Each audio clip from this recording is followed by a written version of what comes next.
আসসালামু আলাইকুম। ঢাকার উদ্দেশ্যে রওনা হচ্ছি, ঢাকা যাব ওসমান হাদির জানাজা অংশ নিতে।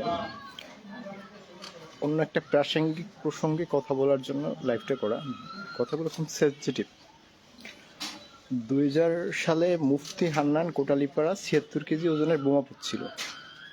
সেইটা নিয়ে আমাদের কোটালীপাড়া মানুষকে অন্যান্য উপজেলা জেলার মানুষ অনেক ছোট করে, টিটকারি দেয়। এটা কোটালীপাড়া প্রত্যেকটা মানুষ এটার ভুক্তভোগী। কিন্তু আসলে মুফতি হান্নান সেই বোমা পোতার সাথে যুক্ত ছিল কিনা এটা নিয়ে পরবর্তীতে কোনো স্বাধীন তদন্ত হয় নাই। 2000 সালে এই ঘটনা শেখ হাসিনা পশ্চিম পারে কলেজ মাঠে, শেখ লুৎফর রহমান আদর্শ কলেজ মাঠে ওইখানে একটা প্রোগ্রাম ছিল। সেই প্রোগ্রামকে ঘিরে অভিযোগ আনা হয় যে মুফতি হান্নান 76 কেজি ওজনের বোমা পুঁতছিল। হিজবুত তাহরীর সংগঠনের সাথে যুক্ত মুফতি হান্নান। ঠিক আছে, তো মুফতি হান্নান তো একজন মুফতি, তাই না, একজন আলেম, যে মাসলা মাসাইল কোরআন হাদিস সবকিছু জানা খুদর পড়ে। মুফতি হান্নানের আপন ভাইয়ের সাথে 2013 সালে আমি জেলে ছিলাম, পাশাপাশি বেডে ছিলাম, একসাথে দীর্ঘদিন খাবার খাইছি। আমি তার থেকে মুফতি হান্নান সম্পর্কে অনেক কিছু শুনছি, জানছি। মুফতি হান্নান অনেক শ্রদ্ধাভাজন, শ্রদ্ধাশীল একজন লোক ছিল।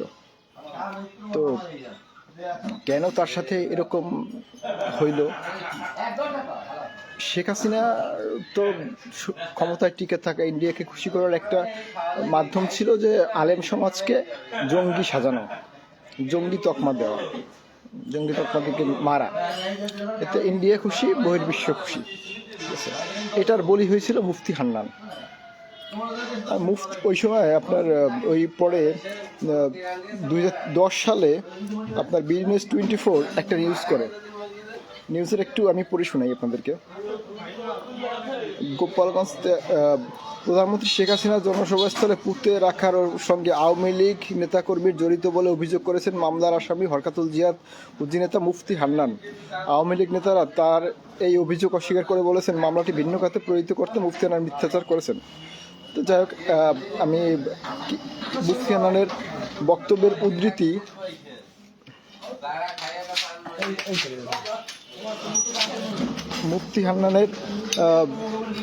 মুফতি হান্নান বলেন, বোমার ডেটোনেটর ও বিস্ফোরক ছিল না, এটা ছিল সাধারণ নাটক। যারা বোমা পুঁতেছে তারা ধোঁয়াছোড়ার বাইরে রয়েছে, কিন্তু আমাকে বলির পাঠায় মারানো হয়েছে, আমাকে পরিকল্পিতভাবে ভাসানো হয়েছে। এবং কে কে এর সাথে যুক্ত ছিল সে বিষয়ে মুফতি হান্নান বলে গেছে। ঠিক আছে, একটু পড়ে শোনাই। মুফতি হান্নান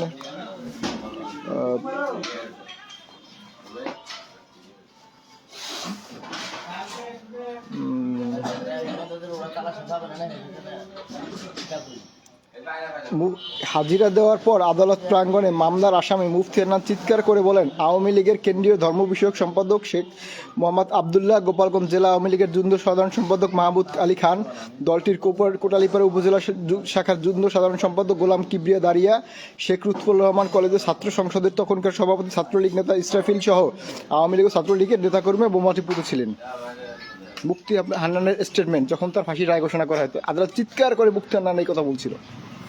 মুফতি হান্নানের ভাইকে আমি চিনি, তা আমি একসাথে জেল খাটছি, বললাম তার বাজার দোকান আছে কোটালীপাড়া গোপালগঞ্জে। আসলে এই ঘটনাকে নাটক বানাইয়া শেখ হাসিনা পরবর্তীতে 2017 সালে মুফতি হান্নানকে ফাঁসি দিছে। আর আমাদের কোটালীপাড়ার উপরে আজীবনের জন্য একটা কলঙ্ক লিপিবদ্ধ দিয়ে দিছে, তোরা মুফতি হান্নানের দেশের লোক। আমরা যখন ওই কাশিয়ানি, মুকশেদপুর, গোপালগঞ্জ সদর, এরা আমাদেরকে ছাড়াগঞ্জ ছোট করে, তোরা মুফতি হান্নানের দেশের লোক না। এটা নিয়ে স্বাধীন তদন্ত হওয়া উচিত। দেখেন, ওই যে 21 আগস্ট গ্রেনেড হামলার কথা বলা হয়, তারেক রহমান করছিল, বিএনপি করছিল, এটা কিন্তু ছিল না। তারেক রহমান করেনি, বিএনপিও করেনি। এটা শেখ হাসিনা পরিকল্পিত সাধারণ নাটক ছিল। বক্তব্য দিয়ে নাইমা যাওয়ার সময় হচ্ছে মানে বোমা বিস্ফোরণ হয়, গ্রেনেড বিস্ফোরণ হয়। আর বেটি, তোকে যদি মারার ইচ্ছা থাকে তাহলে তো তোকে যখন তুই বক্তব্য দিচ্ছিস তখন তোকে শুট করবে বা তখন বোমা ফুটবে, তুই মরবি আগে। তোর কিচ্ছু হলো না, তোর একটা অঙ্গ প্রত্যঙ্গের চুল ছেঁড়া গেল না, তোর দলা কর্মী নেতা কর্মী কয়েকজন মারা গেল, তুই সেটা নিয়ে তারেক রহমানকে মানে মামলা দিয়া ভয় ভীতি দেখাইয়া দেশ ছাড়া করলি, অনেক নির্যাতন করিয়া। ঠিক আছে, বিএনপিকে 15টা বছর বুলডোজার চালাইলি এটা দিয়া, ঠিক আছে।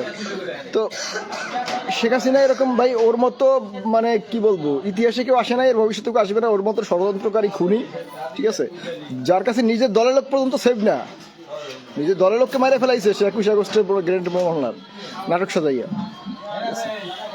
এই যে কোটালীপাড়া ওর নির্বাচনী আসন, কোটালীপাড়াকে সারা জীবন এর মানে কথা শুনতে হয় যে মুফতি হানানের দেশের লোক না, অথচ এটা শেখ হাসিনা পরিকল্পিত সাধারণ নাটক ছিল। গোলাম কিবরিয়া দাঁড়িয়ে ধরা হোক, গোলাম কিবরিয়া দাঁড়িয়ে তো বেশি দূরের না, কোটালীপাড়ায় যে মাঝবাড়ির পাশে বাড়ি, ধরা হোক, ওর ফ্যামিলিকে ধরা হোক, সব বেরিয়ে যাবে। এই যে যাদেরকে নাম বললাম এদেরকে একটা ধরা হোক, সব বেরিয়ে যাবে, ঠিক আছে। আমাদের কোটালীপাড়া, আমরা এই যে অপবাদ, এই অপবাদ থেকে হচ্ছে আমরা মুক্তি চাই এবং এটা স্বাধীন তদন্ত চাই। আল্লাহ হাফেজ, ভালো থাকবেন।